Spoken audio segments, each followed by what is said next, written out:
You know that really rich sort of caramel flavor you get from light brown sugar? Hmm. It's such a staple, isn't it? In the kitchen, I mean, for baking, coffee, sometimes even like a secret ingredient in cooking. Absolutely. But do you ever really stop and think about, where it all comes from or just how big a business it is globally?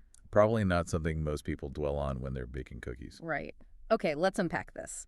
Today, we're doing a deep dive into what turns out to be a pretty dynamic area, the global light brown sugar market. Hmm. And our goal here isn't just to read out numbers from this cognitive market research report we've got. We want to pull out the really key bits for you. Yeah, the important takeaways. Exactly. Help you get a quick handle on the trends, who's who, and maybe some surprising shifts happening in this, well, very specific industry. And what's fascinating here is that something seemingly niche, like light brown sugar, can actually tell us a lot. How so? Well, it can be like a little barometer for, bigger economic stuff, changes in what consumers want. Looking at these market figures isn't just about sugar sales. Right. It gives clues about supply chains, maybe shifts in diets, and definitely the different economic stories playing out region by region. Absolutely. Okay, so let's start high level, the global picture. And it looks like the light brown sugar market is definitely growing, pretty steadily too. Yeah, the numbers show a clear upward trend. So back in 2021, global sales revenue was already quite significant, 3,187.13 million. Over 3 billion. And that's projected to climb to, wow, 5,656.62 million by 2033. Quite a jump. Yeah, which works out to an overall compound annual growth rate, the CAGR, of almost 4.9%. So 4.897% to be exact. And if we connect this to the bigger picture, Yeah. nearly 5% CAGR, hmm that's solid. It's not explosive, maybe, but it's reliable, consistent demand growth. Right. It means people aren't just sticking with brown sugar, they're actually using more of it globally. Exactly. But, and this is where it gets really interesting, that global number, while impressive, kind of smooths everything out. Ah. The real insights, the shifts, the opportunities, they pop out when you break it down by region. It's way more nuanced than just that single figure. Okay, so let's do that. And doing that, yeah, North America pops right out. A huge player, holding a really big piece of that global market. Definitely a dominant region. It was valued at over $1.2 billion, $1,268.48 million in 2021. And it's expected to keep growing strongly, projected to hit over $2.1 billion, $2,173.27 million by 2033. Still significant growth there. And within North America, no huge surprise, the United States is leading the pack. It had, $969 million in 2021, growing to over $1.6 billion by 2033. But the U.S. is the volume leader. Makes sense. Yeah. But here's something that jumps out from the data. Yeah. Look at Canada. Okay, what about Canada? Their number was smaller, $141 million in 2021. Yes, smaller base, but check out the growth rate. The CAGR for Canada is predicted at 6.152%. That's noticeably higher than the U.S. rate of 4.286% and the overall North American average of 4.5%. Huh. So Canada's market is projected to basically double by 2033, proportionally growing faster than the U.S. Exactly. It makes you wonder, right? Is there something specific happening there?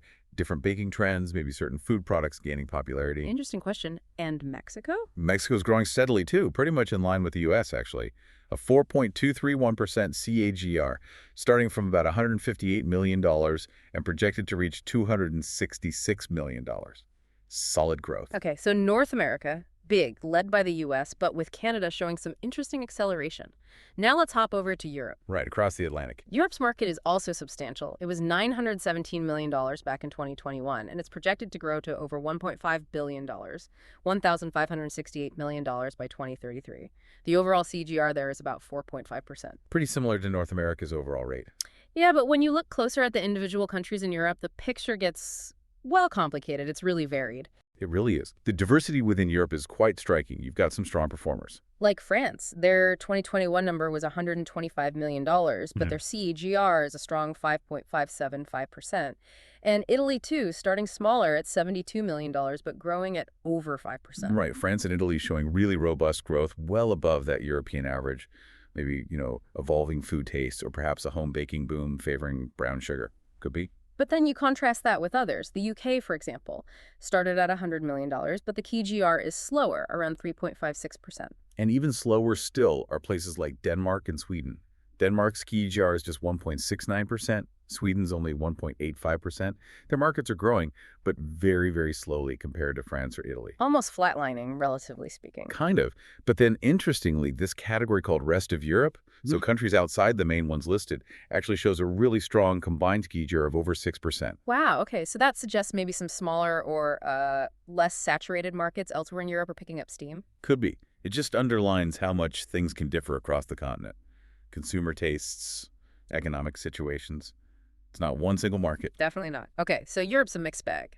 Now, Asia Pacific. You mentioned this is where things get really interesting. Yeah, if you're looking for the fastest growth, Hmm. this is the region. Asia Pacific has the highest overall CAGR, projected at 6.053%. Wow, over It 6%. started at around $605 million in 2021 and is projected to nearly double, hitting almost $1.2 billion, $1,186 million by 2033. It's clearly the big engine for future expansion globally. And within Asia Pacific, China's obviously huge. $179 million in 2021, growing at a healthy 5.65% CAGR prey. Japan, too, starting at about $120 million, growing at 5.58%. Solid numbers. Very solid. But the real headline grabbers, I think, and what really makes Asia Pacific stand out are places like India and Singapore, and also Southeast Asia as a whole block. Okay. Their growth rates are exceptional, some of the highest KGRs anywhere. India, for example, started at around $81 million, but it's projected to grow at over 7%, 7.183% CAGR, more than doubling its market size by 2033. Over 7%. Yeah. And Singapore is even slightly higher, 7.466% CAGR, albeit from a smaller base of $22 million. Southeast Asia collectively is also growing at over 7%. That's incredible momentum. What do you think is driving that? Well, it likely points to major shifts happening in global sugar consumption patterns. You've got factors like rising populations, growing disposable incomes in many of these areas, maybe adoption of Western-style baked goods or other culinary trends that use more brown sugar. It's a very dynamic picture. Are there any slower spots in Asia Pacific? Yeah, relative to those hotspots, places like Australia and Taiwan show much slower growth. Australia's CAGR is just over 2%, Taiwan's around 2.7%. So again, diversity within the region, but the overall trend is strong upward growth led by those key emerging economies. Got it. Okay, let's round out the regional picture. South America. South America's market was about $220 million in 2021, and it shows really solid growth potential at CAGR of nearly 5.9%. So also growing quite fast. Any standouts there? Yeah, Argentina and Colombia look particularly strong. Both have KGRs over 6.6%. Yeah. Projected to more than double their market values by 2033. Okay, then the Middle East. Middle East is a smaller market overall, about $115 million in 2021. And interestingly, it has the lowest overall regional CAGR, around 3.4%. Saudi Arabia is a key player there, making up a good chunk of that value. Lower growth there. And finally, Africa. Africa was the smallest market in 2021, starting at just over $60 million. But don't let the size fool you. It's showing a very respectable CGR of nearly 5.4%. So good proportional growth, even from a small base. Exactly. South Africa and Nigeria are notable contributors there. So these last few regions, South America, Middle East, Africa, they really show different stages, don't they? They really do. It highlights this idea of market maturity. You know, Africa, smallest market size, but really strong growth potential. Like you said, good proportional growth. It suggests significant future opportunity as things develop. Right, a market maybe just starting to adopt light brown sugar more widely. Potentially. Whereas the Middle East, larger than Africa but with slower growth, might be a more mature market already, or maybe just has different preferences for sweeteners altogether. This raises an important question. How do these consumption patterns change as economies develop and populations shift in these really diverse parts of the world? That's a great point. Okay, so we've gone around the globe. Let's try and synthesize this. Quick recap of the key takeaways for you, listeners. That's good. First off, the big picture, the global light brown sugar market. It's growing, clearly, consistently, not a fad, looks like fundamental expansion. Yep, steady upward trend globally. Second point, Asia Pacific. That's undeniably the powerhouse for future growth. If you want to know where the market's really accelerating, look at places like India, Singapore, Southeast Asia. Incredible momentum there. Third, North America. Still a dominant market, huge in terms of sheer size, the established player, but its growth rates are more mature, maybe, compared to those really fast-moving Asian markets. Solid, but not the breakneck pace of APAC. Fourth takeaway, Europe. Fascinatingly mixed. Some countries doing really well, strong growth, while others are much slower. Tells a story of very different conditions across the continent. Right. And finally, those smaller markets we just touched on, particularly Africa, parts of South America, they might start small, but they're showing really robust proportional growth, signaling significant future potential. Definitely. So what does this all mean, beyond just the numbers themselves? Yeah, what are the implications? Well, these trends naturally make you ask why, don't they? Are we seeing some kind of global shift in what people prefer? Maybe moving a bit from, say, refined white sugar towards light Or brown? maybe changes in food manufacturing, new products using it. Could be. Or maybe it's simpler just population growth and more spending power in those high-growth regions like Asia-Pacific. The data tells us the what. And pushes us to think about the why. Well, that brings us towards the end of our deep dive into the surprisingly complex world of light brown sugar. We really hope exploring the specific market data has given you a shortcut to understanding this interesting industry. Thanks for joining us. And maybe one final thought to leave you with. If this growth continues, especially with these really big regional differences, we saw Asia-Pacific booming, Middle East slower, Africa picking up, Yeah. what could the ripple effects be? Ripple effects on... On other sweeteners, perhaps? Yeah. Or even on agriculture, sugarcane farming globally. Given where the demand growth is concentrated, it's definitely something interesting to ponder next time you're, say, in the grocery store, or even just reaching for that bag of brown sugar in your own kitchen.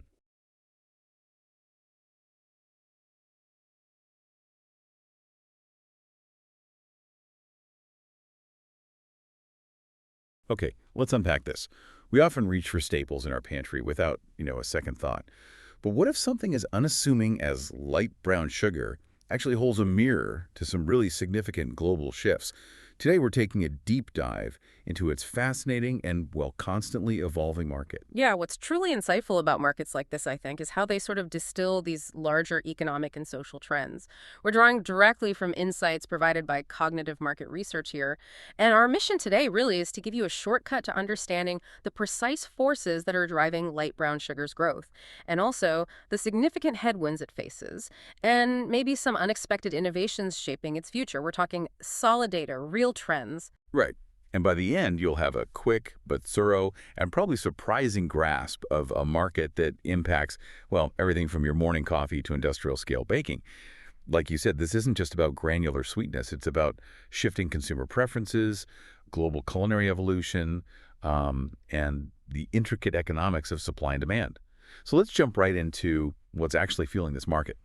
What I found particularly compelling in the research was this almost counterintuitive shift. Mhm. In an era where sugar itself is often viewed pretty critically, light brown sugar is actually kind of thriving. Mhm. It turns out our collective health consciousness is making us gravitate towards ingredients that feel more, well, real and less processed. That's a key point. Yeah, it's retained molasses and minimal processing. It positions it perfectly as that sort of acceptable indulgence for many people, especially when we compare it to highly refined alternatives. Yeah. And if we connect this to the bigger picture, it's fascinating to see how functional properties drive industrial adoption too.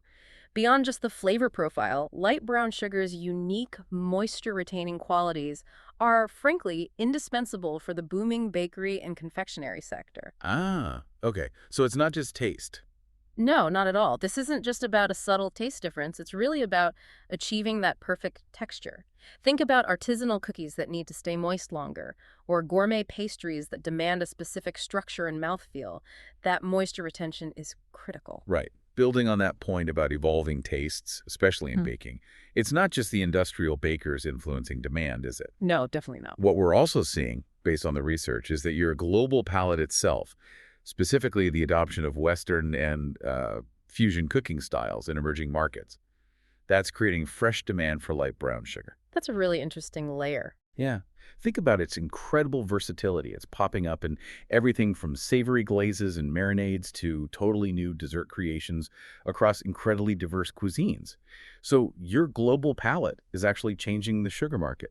But okay, it's not all smooth sailing, of course. There are challenges. One of the big ones is raw material price volatility. This raises a critical strategic question for manufacturers. How do you manage when the very foundation of your product is subject to these unpredictable swings? You mean like the price of sugarcane itself? Exactly. The volatility in raw material prices isn't just some generic concern. We're talking specific impacts from global sugarcane futures, which can swing wildly based on, say, weather patterns in major producing regions like Brazil or India. And this directly affects the consistency and, crucially, the cost of molasses, which, as you know, is a key determinant for light brown sugar's unique profile and, ultimately, profitability. It's a real headache. Yeah, I can imagine. And then there's the competition, right? It feels like the sweetener market is absolutely fierce now. Light brown sugar isn't just vying with refined white sugar anymore. It's facing this powerful new wave of alternatives. Things like stevia, erythritol, even coconut sugar. The alternative sweetener market is booming. These aren't just niche players anymore, are they? They seem to be aggressively targeting health-conscious consumers and maybe those managing conditions like diabetes. Hmm. What do you think is light brown sugar's biggest sort of defense against these highly specialized alternatives? Is it just taste and function? Well, that's an excellent question because it ties directly into another significant headwind, the growing burden of regulatory and sustainability concerns. Ah, You see, as we all become more aware of how our food is produced, the how becomes almost as important as the what. right. Traceability, ethics. Precisely. We're seeing stricter food labeling regulations worldwide. Think added sugars labels, for example. And there's mounting environmental scrutiny surrounding sugarcane farming itself, everything from water usage to labor practices. This isn't just about consumer preference anymore. It can directly limit market access in certain regions, especially where eco-conscious consumerism is really strong, maybe even codified into policy or just powerful public sentiment. But it's not all challenges, thankfully. There are some genuinely exciting transformations happening, too. Remember how we talked about consumers wanting natural? Well, now they want ethical and clean, too. That trend has evolved into something deeper, the premiumization of light brown sugar. Yeah, that's a definite trend. People are now actively seeking out organic, non-GMO, and certified fair trade varieties. It feels like it's not just about the sugar itself anymore. They're investing in ethical and clean label experiences. Transparent sourcing, minimal ingredients, certifications that guarantee sustainable practices. It's like they're buying a story, not just a product. And this is precisely where the market gets incredibly creative. It's moving beyond just basic sweetness to address these very specific consumer desires. We're seeing the emergence of highly innovative product types. Think like gourmet vanilla or cinnamon-infused light brown sugars aimed at artisanal bakers. Oh, interesting. Yeah, or even mineral fortified blends aimed at those health-aware consumers looking for some kind of added nutritional value, however small. It's a clear signal of, market segmentation and trying to create these value-added propositions. And speaking of reaching niche audiences, the seismic shift towards direct-to-consumer sales, DTC, and online retail channels seems huge here, too. Yeah, That's fundamentally expanded the market reach for brands, hasn't it? absolutely. It's been transformative for smaller players. That artisanal, ethically sourced light brown sugar you might have only found at a specialty store or maybe a farmer's market. Now, e-commerce platforms allow those niche and premium brands to connect directly with their audiences, basically globally. They can bypass those traditional, sometimes restrictive distribution limitations. It's really democratizing access to specialized products. So ultimately, what really stands out to me from this deep dive is just how intricately the light brown sugar market is woven into these broader global narratives. Its growth is undeniably sweetened by these powerful health trends, lots of culinary innovation, and this unprecedented digital accessibility. All while, expertly navigating significant headwinds like price volatility, intense competition, and these really critical sustainability concerns. It's quite a balancing act. Definitely. And hopefully this deep dive offers you, our listener, a shortcut to understanding a specific market that truly reflects much broader consumer shifts and global economic forces playing out right now. So next time you reach for that bag of light brown sugar, maybe pause for a second and consider the incredible journey it took to reach your pantry and the complex web of global trends it represents. Makes you wonder, doesn't it, what other seemingly simple items in your daily life and your shopping cart are silently reflecting such profound economic and social shifts.